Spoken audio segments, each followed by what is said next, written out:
Hello, I'm gonna be talking about Hellraiser 2022, uh, which is directed by David Bruckner, and it was exclusively released on Hulu in October of this year. The film stars Jamie Clayton as Pinhead, uh, let me see, Odessa Azion, and Goran Vishnik. I was sorry, I had trouble saying his name, but those are like the three main characters in this movie, so I'm just gonna name them real quick. So the plot of this one is, I guess, it's kind of a reboot of the Hellraiser franchise, or like an alternative universe, or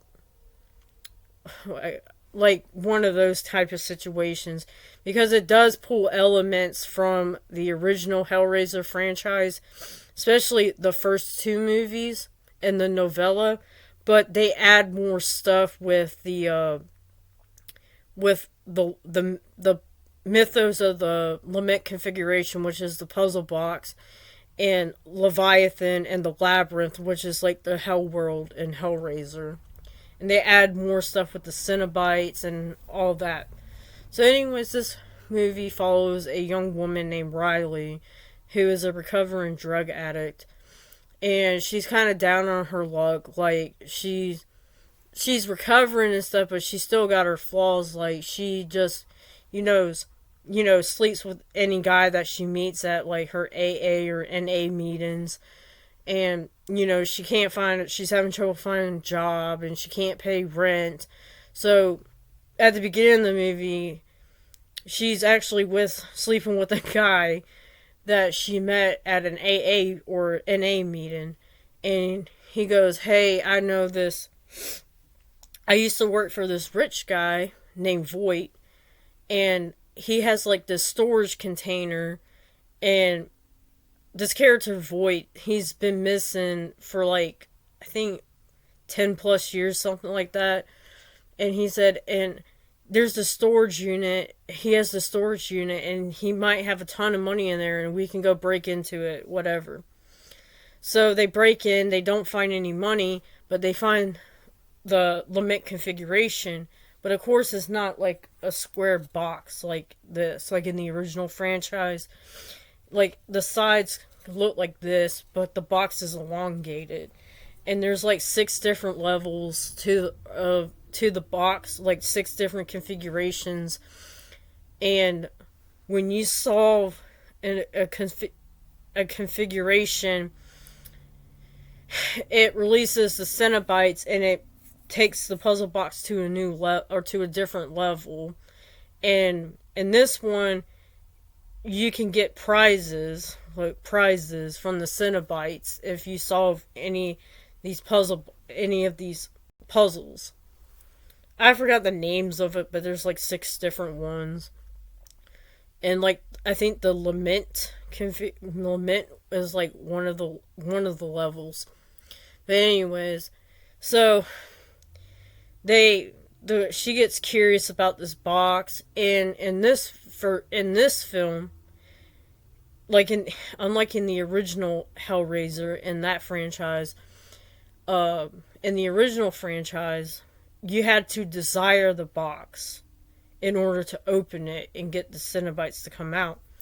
In this one, if you're curious enough to open it, that's how the Cenobites come and get you. But there's a blade, and when you solve one of the puzzles, it comes out and it cuts you, and the blood gets sucks down into the box, and that's how the Cenobites claim you.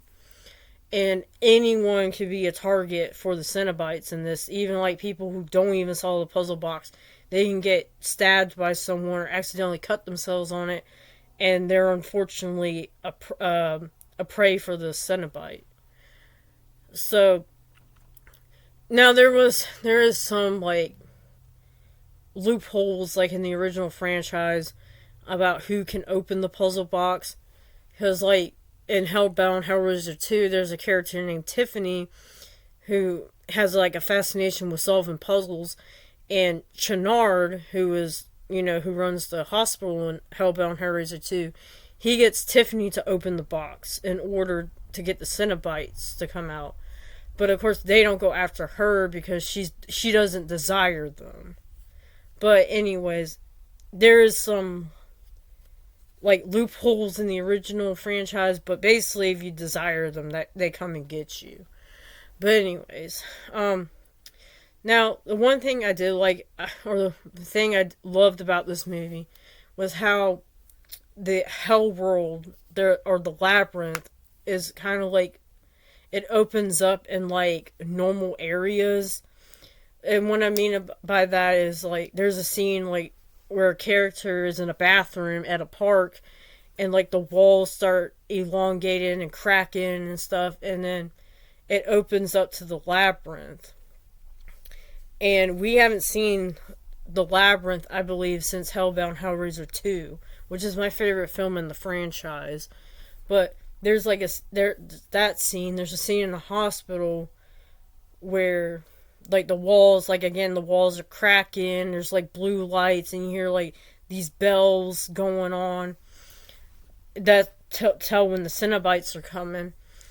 And you see like the Cenobites walking around in the hallways, but of course, like the person affected by the box is the only one that can see what's going on. And then there's this really cool scene in a van where the characters are trying to escape because one of the characters gets intentionally stabbed by the box by another character. So they're trying to escape because when you get stabbed, like you kind of like get drug induced or whatever, and so you're like in this like a drug induced phase. But anyways, but there's a scene where like the van like extends out, and like the labyrinth like pops up in the van. Is like really cool, like a really cool shot. And I think they said they did that scene practically, which I was amazed by that. The director David Bruckner, he did a film last year called The Night House, which was actually a rough draft or like an outline for a Hellraiser script, but they made it into The Night House, which is a totally different movie, which I should review that one because I really enjoyed it. But anyways, at the end of that movie, David Bruckner, he plays like a lot with like the lighting and negative spaces, and like plays with your perception of and all that in that movie, and he brought that over into this movie.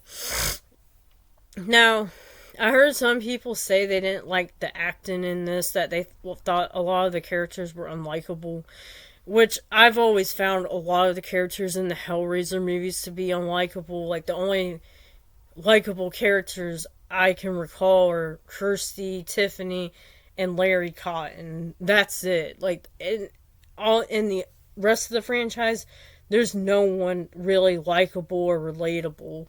But like the lead, Riley, she's very selfish. She don't take anyone's feelings into consideration.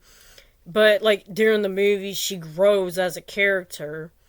But yeah, I thought the actors were pretty serviceable.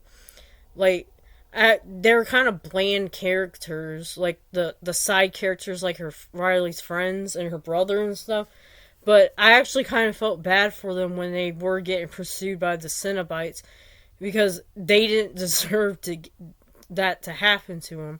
They kind of just like accidentally got, cut, or they were intentionally stabbed by the box or whatever by someone else. Now the guy who plays Voight, I thought he was okay. I thought Voight was kind of like a side character, like a side villain, like you didn't really care about, because he's like not in the like most of the movie. Like he doesn't come into the movie until like not even like the second half, like the third half maybe. And there's a great opening scene with him before he went missing, where this young guy comes to his party and he solves the puzzle box, and that's when you see the Cenobites come and take the young guy. But he was okay. His motivation, he was kind of reminding me a little bit of like Dr. Chernard from Hellbound Hellraiser 2, but I felt like Dr. Chernard had more of a purpose to Hellbound Hellraiser 2, because he was actually trying to turn into a Cenobite and all that. This character, he's not, he gets a gift from the Cenobites, which he has this thing. I guess he wants to feel pleasure all the time, but at the end, I guess he really wanted power. So at the end of the movie, I guess he does get turned into a Cenobite. And I'm spoiling it. I don't care. It's been out for a month now. But anyways, but he has like this mechanism in his chest where like it pulls on. It kind of looks like an accordion or like a harp or something. I mean, yeah, more like a harp, and it like pulls his nerves all the time. Like, so he can't. He only feels pain. He never feels pleasure. But of course, in the Cenobite world, pain is pleasure and pleasure is pain. It's reversed. I thought that the movie was actually shot really well, and it actually looked like it had a high quality budget to it. And it was a shame. It was a shame that it wasn't released in the theaters. But I mean, it was good enough for Hulu. But I wish it was shown in the theaters more. Now, or shown in the theaters. I guess it was shown in select theaters and like at film festivals. Now, Jamie Clayton. I like Jamie Clayton as Pinhead, and I know some people were complaining because it's a female Pinhead, whatever. But in the original novella, the Cenobites and Pinhead are described as androgynous, and I like how they captured that the androgynous nature of Pinhead in this movie, especially the voice, because I think in the novella they described the voice as kind of like a manly, kind of deep, grovelly, manly voice, but it was kind of high pitched, so you couldn't tell if it was like a man or a woman talking. I thought she did a great job in the movie. And I liked how the Cenobites look in this. Like, they don't have the leather gear like in the original franchise. It's like their flesh, their torn flesh is what makes like their clothing or whatever, like the appearance of clothing, I guess. And there's a character called the Mask, which he's not really in the movie that much, but he's an interesting looking Cenobite. There's a lot of interesting Cenobites they have in there. Like there's one called the Weeper, which looks like really creepy. It has like skin flaps going through its eyes. Like it's weird. It's a weird looking design. Yeah, I don't really know what else to say about this. I thought it was cool, like how they expanded the mythos a little bit, by adding like the different levels of the configuration. I also like the look of the puzzle or the lament configuration, the puzzle box in this one. Also, I forgot to mention the main character Voight. He has this mansion, which is like what the last half of the movie, like the big action scenes and stuff, takes place in this mansion. And it kind of reminds me of, like, the mansion from, like, 13 Ghosts, like, the remake, the 2001 remake, or something. It, like, has traps to keep the Cenobites in or out. And it's like its own little puzzle box, or, like, booby trap contraption. So I thought that was cool. But yeah, I would highly recommend this new Hellraiser movie. Yeah, it's not like the original or like part 2, but it's still a serviceable movie in my opinion. And I think I would place it like in 4th place in the ranking, because I do like Hellraiser 3 Hell on Earth. But this one wasn't bad. And yeah, it's not like extremely gory and all that. I heard people complaining about that. But I thought it was good enough. But anyways, that's my review.